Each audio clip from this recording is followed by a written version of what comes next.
And there it is. It is Friday again. Bloody hell. I don't know where, yet again, that week went. It was a short week here in Australia. We had the King's birthday on Monday, which basically turned down that, which basically stopped a whole lot of things. But we still had a very productive week. This week, I think this month in June is traditionally a slow month for a lot of people, simply because um, everything happens in June. It's the end of our financial year, and so people tend to get really bogged down with wrapping up the end of financial year. And we're doing the same. We are absolutely head down, talking to our accountants, talking to everybody else, trying to get as much as we can done with our development, which is coming along really well. Which I'll touch on in a little bit, which is something that's just absolutely really exciting. I think I keep telling everybody this. This is a moment in time where everybody is coming to a point where they realize what we've built is actually ahead of its time. And we got there 3 years ago with this idea, 4 years ago or so with this idea, but a bit longer, maybe 5 years ago, but nothing happened in the first couple of years. In fact, let me show you. This is probably something that you'll be shocked at, because there's a story in the whole meetmagic journey. This is startup world. It's crazy journey, because you're in a bootstrap world where you're on your own. There's no venture capital firm to come and bail you out. There's no rich mum and dad to come and bail you out, and there's nobody. You're on your own. So this, for me, when I tell people the journey, the story the journey that we've been on, they get kind of shocked, because it's not everyone can put up with this. This is, I think my background has been really the reason why I've been lucky enough to survive when times are tough, because I've come from a tough background where we had nothing, and having nothing doesn't really scare me, because I've been there before. And I know a lot of people struggle with that thought. We are a bootstrap startup and often have nothing, and I can tell you now, it's a journey that's not for everybody. This is what you're seeing on the screen, is the journey that we've been on. So 2017, I came up with this idea, and we launched a minimum viable product. It was shit. It was it was nothing. It was something that we built. It was an idea. We tested it. 2018, I ran out of cash and had to get a job again. And during that 2018, it was tough. I ended up working with a company called Extra Hop, trying to sell their stuff all around town. We did some POCs. Nobody bought anything. The theory was I could basically make a lot of money selling this product and bootstrap my startup, but it didn't work.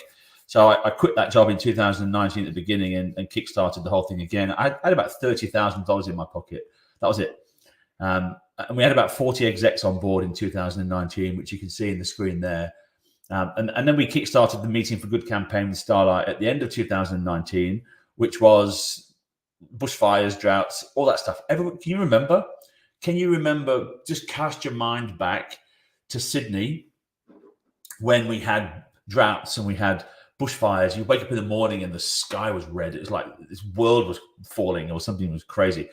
But that was when I launched this campaign with Paul Keane and Matt Geraghty, and we launched the Starlight Meeting for Good campaign with bugger all, with no execs. We had about 40, and then by the end of sort of the beginning of 2020, my daughter was in her final year of studies, year 12, and she was doing all that from home. They were the first 2020 generation was the first year 12 to take their exams remotely, which is crazy. Good for me, because I got to hear her in her bedroom when she cheered when she got a great result, which was, you wouldn't have heard that if she was at school taking the exam. So, but we launched it nevertheless, and then we had about 60 execs, and we'd given around $25,000, $26,000 worth of donations during 2020. But this is where COVID kicked in, and things started to happen for us. And I tell people that we are a COVID native startup, because we are. And what this has done for us is allowed us to build a survival muscle. And I know a lot of startups don't have that, because they've just not gone through the shit, and they've not gone through the tough times. And so they've been awash with cash from the VCs, and they don't know how to survive, because you can't survive when you just keep getting given cash. You got to learn how to make it first. So not only have we made it, we've given it away. And so you can see on this screen from 68 execs in 2020 to over 600 plus in 2021, and we've given over 300, almost $400,000 away in that first year between 20 and 2021. Now, forgive me here, I'm not going to piss in my own pocket and talk this up, but show me a startup that's made money. That's the first full stop. Show me a startup that's made money. Great, tick. Now show me a startup that's made money and given it away. Not only given it away, but given 80% of their revenue away and still here. So go from 2021 in the middle of that screen. Now we're going into 2022, and we've gone from 68 execs in 2020 to 1,000 in 2022, just roughly 900 and something, whatever it was. And we've given over $1 million away by that time. And our recurring revenue is up to about $80,000 a month. And that's when we started to and I realized that the platform that we're doing this on is a services-led business. And I always know you can get to $1 million quite easily with a services business, but you can't get to $10 million with a services business. You really need to scale that in with the SaaS model. And so we've decided to develop a new platform. And that platform is what we've been developing since basically the beginning of then and until now. And so now we're in sort of March 2023 time, and you can see that there.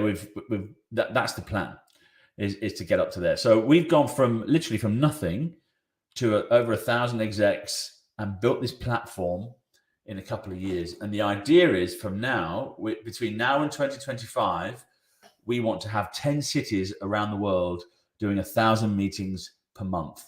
And when you look at the recurring revenues on that, and you look at the amount of donations on that and the impact that's being made from that, it is a remarkable opportunity.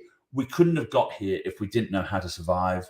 And it's not easy. It's definitely not easy for anybody to keep a business going, but to give all your money away and keep a business going, it is something else. And the question on this podcast here that I'm doing today is, I want to know why.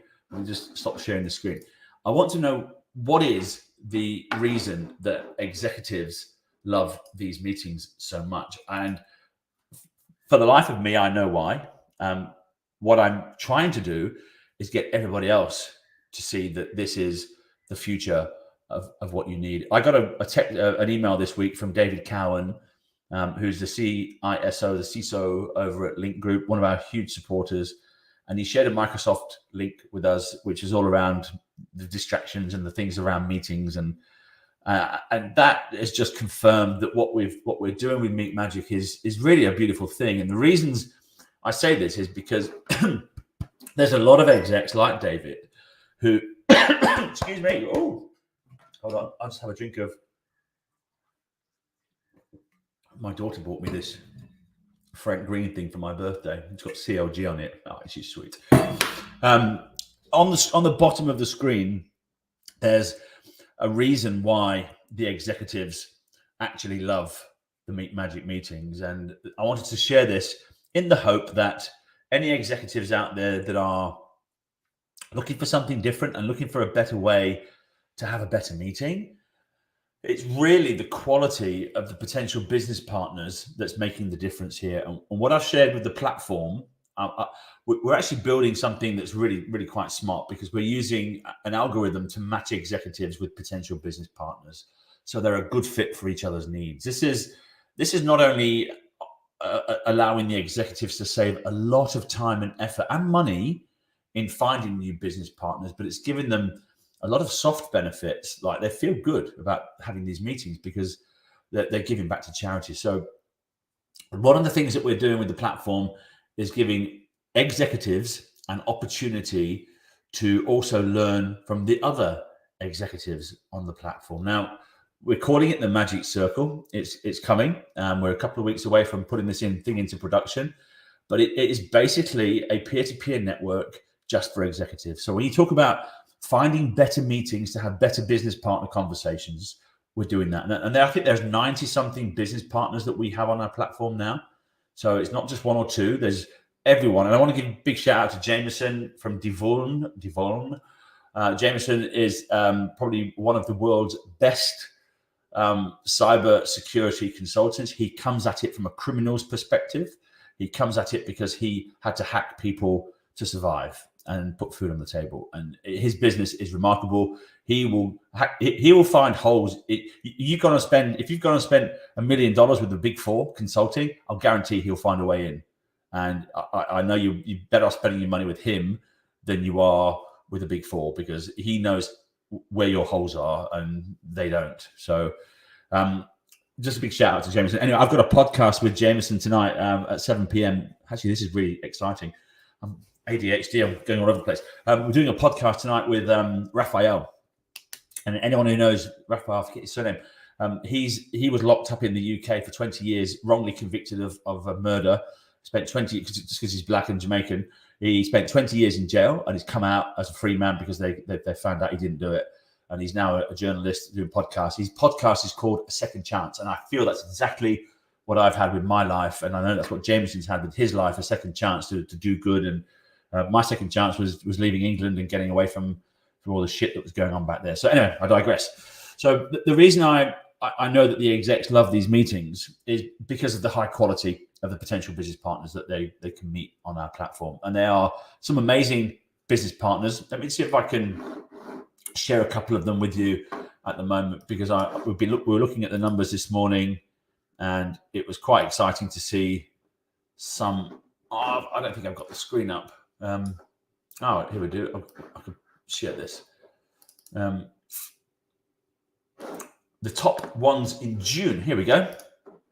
So I'll share with you our top business partners who are really enjoying these meetings. And I had a great chat today with. Let me share my screen. I had a great chat today with Rubric, with Scott, and that meeting, that conversation was really amazing. Just confirmed that they love the meetings, and they get a lot of value from it. Rubric have been a client of ours probably almost 3 years now, so I don't think any vendor that's come to us has left unhappy. I think we've got probably 100% retention ratio. I don't think any one of them have left unless they've got no budget. They keep coming back and buying these meetings because they're great meetings. So a shout out here to Transmit, to Alteryx, to Full Story, to Live Person, and to Mate. I think that's how you pronounce it. These are our top partners so far for June, and they are supporting us, and we're very grateful for their support. And these, I don't think I've shared my screen properly, have I? These here are the top execs for the month, and I'm pretty positive we could reach out to every one of these execs, to Danielle Handley, to Glenn Watterson, to Simon Rutter, to Aidan Bradley, to Andrew Dean, to Andrew Webster, to Ben Taylor, to Brian Ferris, to Christopher Melville, and to Deminda Kimura. I'm pretty sure we could reach out to every single one of these execs and ask them what they feel about the meetings, and I'm pretty sure they would say the same things that I'm about to share with you, which is the fact that these meetings add value to their day. They are meetings that not only allow them to get to business partners, but they allow them to, with this new with the new Meetmagic circle that we're putting in place, you'll be able to now engage with other execs and learn from them internally. So we're giving you a platform just for the execs. It's a bit like a LinkedIn for execs, really, just for execs, but it's a quieter version. But the main reason, of course, is that we donate a large portion of our revenue to charity after their meetings, which means that the execs can use Meetmagic to meet their business goals while also helping to make a difference in the world. And that for me is the fundamental side of what Meetmagic is. We're not an appointment setting company. We're not a lead generation company. We are a company that's allowing business leaders to meet with potential business partners, save them time, money, and effort along the way.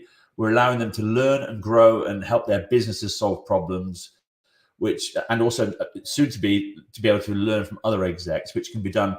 They can do it through reading their profiles, but they can do it through the Magic Circle by participating in discussions and attending events that we're going to have on the platform as well. But the reason they love it is because they get to give back to charity in a very, very easy and seamless way. And, I just want to say a massive shout out to all of our execs that have supported us over the past 3 or 4 years. If you look at the meetmagic.org website, there's a leaderboard on there, and there are some amazing humans on this platform. And we're very grateful. What we're going to be doing, if you're not, and this is quite an exclusive, Ken and I decided this about an hour ago. That's the power of being in a startup. We are going to be giving our current execs 3 invitations only, and they can invite 3 of their peers or colleagues to join the Magic Circle. The Magic Circle is going to be a place where the execs come and collaborate with each other, but there's going to be PhD research on there. There may potentially be some of the latest startups that are coming out of the incubators in the city on there as well. So we're having some conversations at the moment with a few of them about putting some of the latest startups. So it might be that you might be a bank and you're struggling to keep up with tech. Well, you might have to buy some. And so you might have to buy some of these leading tech startups that are coming out of some of these incubators. We might make that available on the platform so you can get access to it just through a very simple place. But according to Gartner, according to McKinsey, this digital channel ecosystem is what is going to, they're calling it market networks. It's going to be the future. And most B2B decision makers, unfortunately for salespeople, do not want a salesperson involved. They're telling us this. I don't know why. These are the reports. I'm happy to share that, but it's a fact that they want to engage in digital channels just like the ones that we have built. So thanks to all the team this week, to Vicky, to Rebecca. Welcome back after your holiday in, I feel so jealous, after your holiday in Fiji, Lucky Bugger. And to Maya for all your help this week. We're very, very, very grateful for Ken and Priyanka and Dipesh. I know Dipesh is having a bit of a holiday, but the work you're doing, the work that Polyak's doing and Sajai's doing is amazing. And you all need to be credited with creating something that is beautiful. I looked at the dev site today and I got really excited by it, just by the progress that's happening. And I know we're sitting on something that's really powerful. And I'd like to put a shout out to any exec that is interested in having a look. It's invite only at this stage. We don't just let anybody come on, so you have to register, and we accept you if you're an exec in a certain type of company. And if you want to come and join us. This is a beautiful way to go to work. You'll feel good about these meetings. If you ask any of the execs that I mentioned before, I remember the story from Michael Ross, the CTO he's now at Jetstar, but he was the CTO of Qantas. I asked him, why are you doing these meetings, Michael? And he said, well, because they feel good. I know he's done some business with a few of the partners, but the meetings feel good. And when you feel good about going to work, well, you're more engaged. And when you're more engaged at work, well, you get ahead. And so if you're in that space as an exec and you want to get ahead at work, well, have a few Magic meetings and feel good, and go from there and see how it works out. So thank you all again. Have a great weekend. And if you need me, as usual, my number's all over the internet. Have a crack at it. I look forward to that podcast and sharing that podcast with Raphael tonight. If you haven't seen this series on Netflix, go on Netflix and search Raphael. You'll find them. He's just done a series where he goes into the hardest prisons in the world. And there's one on there. I want you to watch any of them, but then go and watch the one from Cyprus, because that is mind blowing. What I saw there, I blow your head away. So go and have a look at that. Have a great weekend. Talk to you later. Bye.